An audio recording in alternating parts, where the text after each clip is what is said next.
열을 악화하고 있는 미세먼지 문제를 해결해야 한다는 목소리가 정치권에서도 나왔습니다. 네, 국회 취재기자 연결해서 자세한 내용 들어보겠습니다. 최덕재 기자. 네, 국회입니다. 네, 여야가 미세먼지에 대해서 언급을 했다고 하는데 어떤 이야기들이 나왔습니까? 네, 여야 모두 미세먼지 문제에 대한 해결책을 마련해야 한다는 점에선 공감대를 형성했습니다. 우선 더불어민주당은 이번 문제 해결을 위해서 특별법을 보강하겠다는 입장입니다.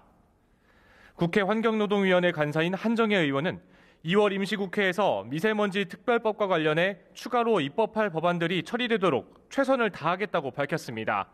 이어 2월 이후에는 조치가 더 확대되기 때문에 지금보단 나은 상황이 되지 않을까 한다며 기대감을 내비치기도 했습니다. 반면 야당은 미세먼지와 관련한 정부 여당의 정책 변화를 촉구했습니다.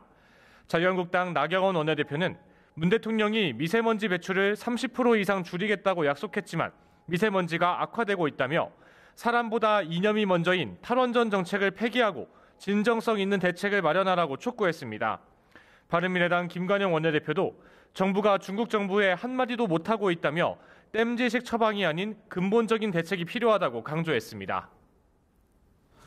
자, 그런가 하면 황교안 전 국무총리가 자유한국당에 오늘 공식 입당했는데 기자간담회에서 당권 도전 얘기가 있었습니까? 네, 황교안 전 국무총리는 대한민국의 미래가 보이지 않는다며 이제 한국당이 시원한 답을 드릴 때라고 밝혔습니다. 다만 전당대회 출마에 대해선 확답을 피했는데요. 황 전 국무총리는 정치에 발을 내딛는 첫 자리라며 당원, 국회의원, 국민의 말씀을 듣고 결정하겠다고 밝혔습니다. 국정농단 사태에 대한 책임론에 대해선 박근혜 정부 마지막 총리를 지낸 사람으로서 국민들이 심려를 가지시게 한 점에 대해 송구스럽게 생각한다고 이미 말씀드린 바 있다고 답했습니다. 황 전 총리의 한국당 입당 소식에 민주당 등 다른 당들은 비판을 쏟아냈는데요. 민주당 김태년 정책위 의장은 국정농단에 큰 책임이 있는 의혹의 당사자라며 사죄나 반성 없이 개선 장군처럼 나섰다고 평가절하했습니다. 바른미래당 최이배 의원도 소가 웃을 일이고 후한 무치라며 진정 국민을 생각한다면 책임을 통감하고 봉사하며 살아가길 바란다고 말했습니다. 네, 한국당이 추천한 5.18 진상조사 규명위원 명단에 대한 반발의 목소리가 커지고 있는데요. 이 내용도 전해주시죠. 네, 민주당 김태년 정책위 의장은 한국당의 조사위원 추천에 대해 강한 불만을 드러냈습니다.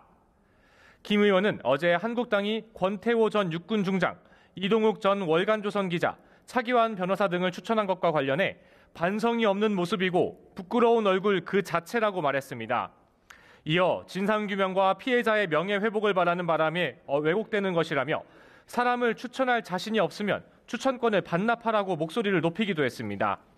바른미래당 최이배 의원도 이동욱 전 기자는 5.18 보도가 과장됐다고 주장했고 차기환 변호사는 극우 인사라며 앞으로 진상조사 규명을 방해할까 우려된다고 밝혔습니다. 지금까지 국회에서 전해드렸습니다.